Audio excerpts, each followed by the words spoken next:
তা আমার দয়াল মঈনুদ্দিন আল মাঝভান্ডারী আমার মঈন বাবা দরবারে গেলে দেখতাম বাবা নিজেই তার মুখ বিস্তৃত মধুর সুরে একটি গান গাইতেন।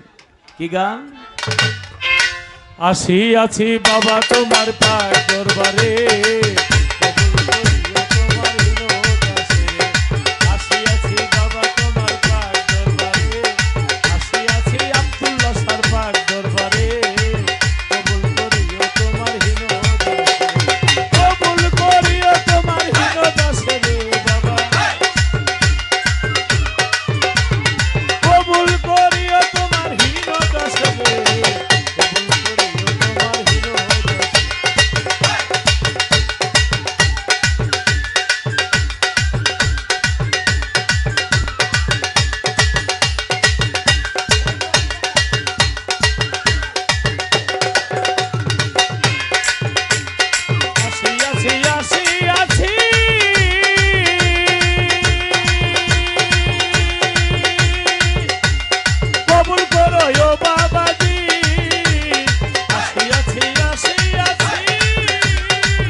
গানের মাঝখানে গান থামানো চাইতে মাথার মধ্যে চারটা বাড়ি দেওয়া ভালো।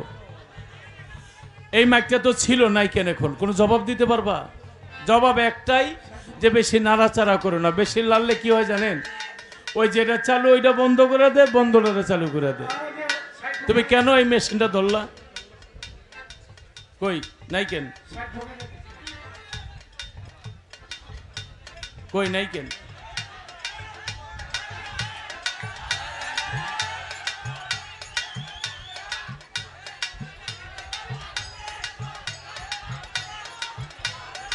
ছেলেটার আমি বলছিলাম সব যখন কমপ্লিট হইলো তুমি ধরো না। হ্যালো হ্যালো হ্যালো নিয়ে আসো, নিয়ে আসো। আওয়া লাখের জাহেরিতি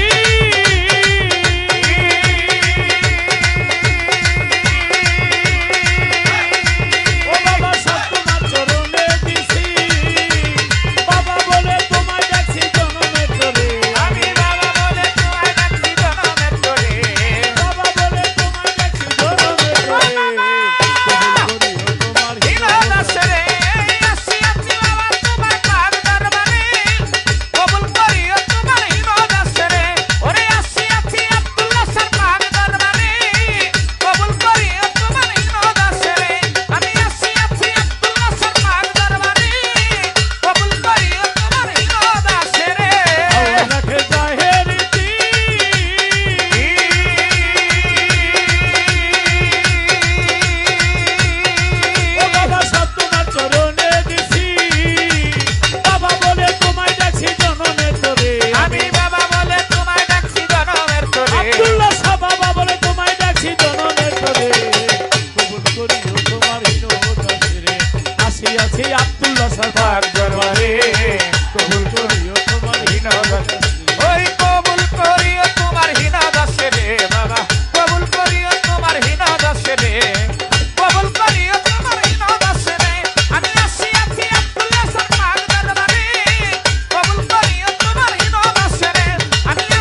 আব্দুল্লাহ সরকার দরবারে কবুল করিও তোমার হীন দাসরে আমি আসি আছি আব্দুল্লাহ সরকার দরবারে কবুল করিও তোমার হীন দাসরে ওরে আসি আছি আব্দুল্লাহ সরকার দরবারে কবুল করিও তোমার হীন দাসরে আমার মঈন বাবা গাইতো এ গান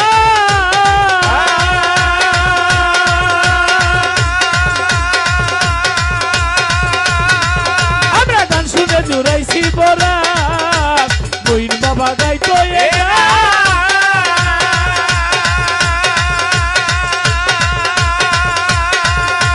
গান শুনে জুড়াইছি বরাত এখন কে শোনাবে এ গান এই দাসরে বলো ওরে এখন কে শোনাবে গান এই দাসরে এখন কে শোনাবে এ গান এই দাসরে কবুল করিও তোমার হীন দাসরে আমি আসি আছি আব্দুল্লাহ সরকার দরবারে কবুল করিও তোমার হীন দাসরে ওরে আসি আছি আব্দুল্লাহ সরকার দরবারে কবুল করিও তোমার হীন দাসরে হায় হায় কবুল করিও তোমার হীন দাসরে বাবা কবুল করিও তোমার হীন দাসরে আব্দুল্লাহ শাহ কবুল করিও তোমার হীন দাসরে মঈন বাবা কবুল করিও তোমার হীন দাসরে কবুল করিও তোমার হীন দাসরে আসিয়াছি আব্দুল্লাহ সরকার দরবারে কবুল করিও তোমার হীন দাসরে আসিয়াছি ভান্ডারির পাক দরবারে আসিয়াছি মঈন বাবার পাক দরবারে আসিয়াছি আব্দুল্লাহ সর পাক দরবারে কবুল করিও তোমার হীন দাসে